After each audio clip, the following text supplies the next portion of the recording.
Oy mga ka-garden! Alam mo bang kahit wala kang malaking budget para sa landscaping, pwede mong gawing parang resort garden ang likod ng bahay mo gamit lang ang mga lumang gamit at konting diskarte? Tama ang narinig mo, walang gastos na malaki. Aminin natin, karamihan sa mga hardin sa bahay-bahay, medyo magulo ang layout, tama? Walang border ang taniman at parang basta na lang itinanim kung saan-saan ang mga halaman. Ang resulta? Imbes na relaxing at nakakawala ng stress, nagmumukhang bakanteng lote o bodega ang ating likod bahay. Nakaka-frustrate, di ba? Lalo na kapag nakikita mo ang ganda ng mga halaman mo pero parang may kulang. Ang totoo, hindi ito dahil sa kakulangan ng halaman, kundi kulang lang sa tamang edging o border design. Yun ang sikreto, yung malinis na linya na naghihiwalay sa damuhan at sa iyong mga tanim.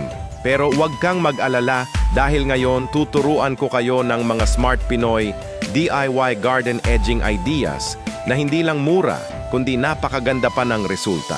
At ang pinakamaganda, gagamitin lang natin ang mga recycled na materyales na makikita mo lang sa paligid. Unang-una at pinaka-classic sa lahat, mga lumang hollow blocks o bricks. Sigurado ako marami sa inyo ang may mga natirang ganito mula sa construction. Imbes na hayaang maging kalat, gamitin natin. Pwede mo itong ayusin sa isang tuwid na linya para sa isang modern at clean look. Kung gusto mo naman ng mas natural at malambot na itsura, ayusin mo ito ng pa-curve o paalon-alon. Pwede mo ring pinturahan ng puti o terracotta para mas lumabas ang kulay at maging mas pulido tingnan. Simple, matibay at libre. Pangalawang idea para sa mga mahilig mag-ipon. Mga gamit na bote ng wine o kahit mga plastic bottles. Huwag nyo itapon, kolektahin mo lang at kapag marami-rami na, baliktarin mo ang mga ito at ibaon ang kalahati sa lupa para magsilbing border.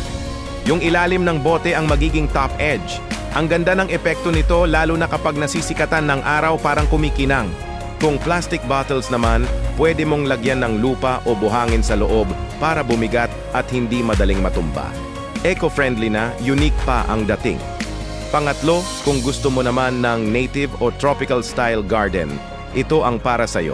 Mga baon ng niyog o mga pinutol na kawayan. Perfect na perfect ito.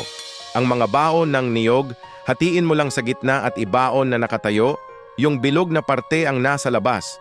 Para kang may maliit na pader na gawa sa bao. Ang mga kawayan naman, putol-putulin mo sa iba't ibang haba, para magkaroon ng interesting na texture at height. Isaksak mo lang sa lupa ng magkakatabi.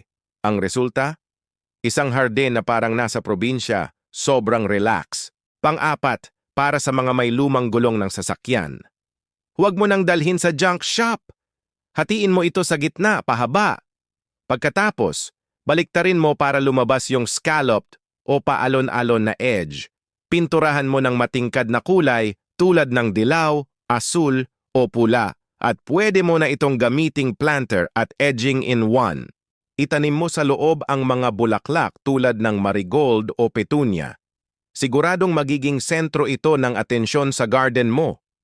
At ang huling idea, gamitin natin ang mga sirang tiles o mga batong napulot mo sa ilog o tabing dagat, yung pebbles.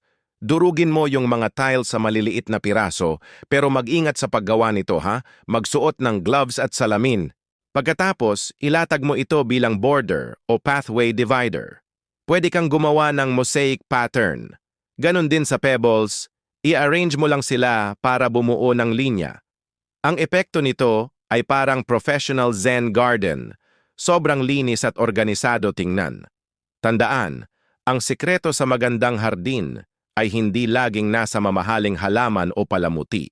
Nasa organized layout, malinaw na border, at may repetition ng materyales. Kahit recycled lang ang gamit mo, basta malinis at planado ang pagkakagawa, ang resulta ay isang hardin na hindi lang maganda sa mata, kundi nakaka-proud pa dahil gawa mo mismo.